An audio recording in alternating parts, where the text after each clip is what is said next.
गंधर्वराज के मुख से पुरोहित की महिमा सुनकर अर्जुन ने पूछा, गंधर्वराज, तुम तो सब कुछ जानते हो, यह बतलाओ कि हम लोगों के योग्य विदग्ध पुरोहित कौन होगा। गंधर्व ने कहा, अर्जुन, इसी वन के उत्कोचक तीर्थ में देवल के छोटे भाई धौम्य तपस्या कर रहे हैं। आप लोगों की इच्छा हो तो उन्हें पुरोहित बना ले।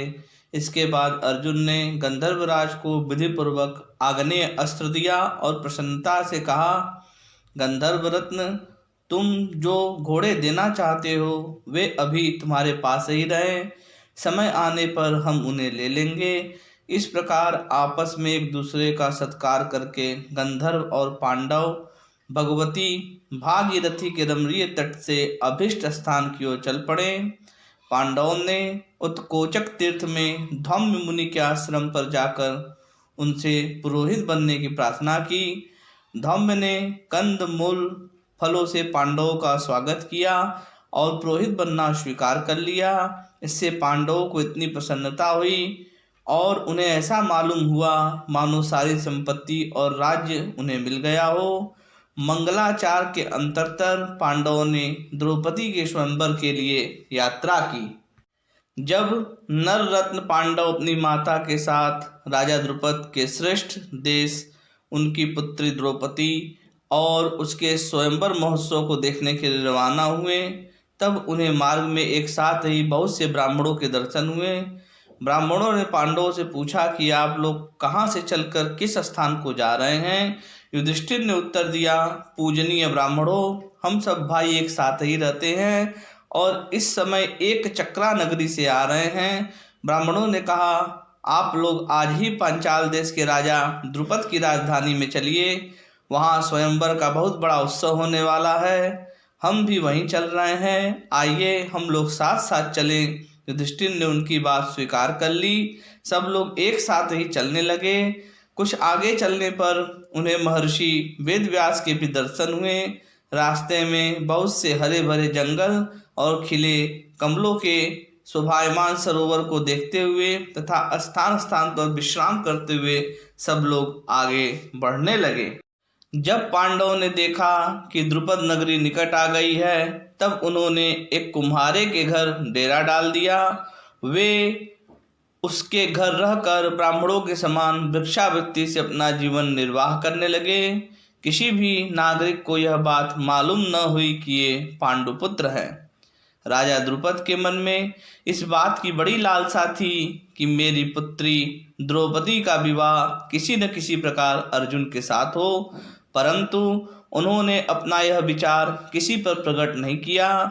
अर्जुन को पहचानने के लिए उन्होंने एक ऐसा धनुष बनवाया जो किसी दूसरे से झुक न सके। इसके अतिरिक्त उन्होंने आकाश में एक ऐसा यंत्र टंगवा दिया जो चक्कर काटता रहे। उसी के ऊपर वेधन का लक्ष्य रखा गया। द्रुपद ने घोषणा कर दी कि जो वीर रत्न इस धनुष पर डोरी चढ़ाकर इन सजे हुए बाणों से घूमने वाले यंत्र में छिद्र से लक्ष्य भेद करेगा, वही मेरी पुत्री को प्राप्त करेगा। राजा द्रुपद के द्वारा आमंत्रित नरपति और राजकुमार स्वयंवर मंडप में आकर अपने लिए बनाए हुए विमानों के समान मंचों पर बैठने लगे। युधिष्ठिर आदि पांडव भी ब्राह्मणों के साथ राजा द्रुपद का वैभव देखते हुए वहां आए और उन्हीं के साथ बैठ गए। वह उत्सव का 16वां दिन था। द्रुपद कुमारी कृष्णा सुंदर वस्त्र और आभूषणों से सज धज कर हाथ में सोने की वरमाला लिए मंद गति से रंग मंडप में आई। धृष्टद्युम्न ने अपनी बहन द्रौपदी के पास खड़े होकर गंभीर, मधुर और प्रिय वाणी से कहा, स्वयंवर के उद्देश्य से समागत नरपतियों और राजकुमारों, आप लोग ध्यान देकर सुने। यह धनुष है, ये बाण है और यह आप लोगों के सामने लक्ष्य है। आप लोग घूमते हुए यंत्र के छिद्र में से अधिक 5 बाणों के द्वारा लक्ष्य का भेदन कर दें।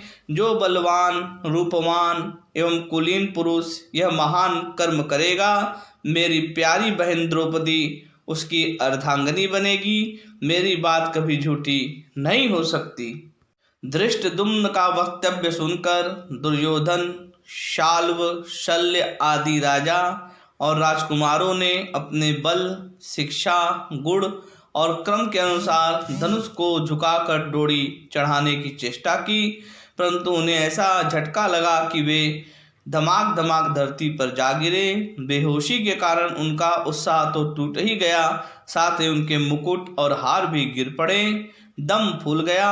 वे द्रौपदी को पाने की आशा छोड़कर अपने अपने स्थान पर बैठ गए। दुर्योधन आदि को निराशा और उदास देखकर धनुर्धर शिरोमणि कर्म उठा।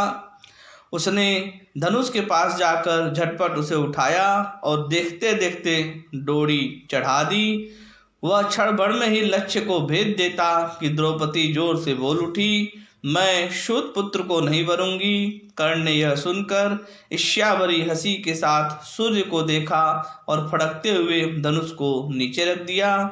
जब इस प्रकार बहुत से लोग निराश हो गए, तब शिशुपाल धनुष चढ़ाने के लिए आया, किंतु धनुष उठाने के समय ही वो घुटनों के बल नीचे जा पड़ा। जरासंध की भी वही दशा हुई और वह उसी समय अपनी राजधानी के लिए प्रस्थान कर गया। मद्र देश के राजा शल्य की भी वही गति हुई जो शिशुपाल की हुई थी। जब इस प्रकार बड़े बड़े प्रभावशाली राजा लक्ष्य भेद न कर सके, सारा समाज सहम गया। लक्ष्य भेद की बातचीत बंद हो गई। उसी समय अर्जुन के चित्त में यह संकल्प उठा कि अब मैं चलकर लक्ष्य भेद करूं। जय श्री कृष्ण।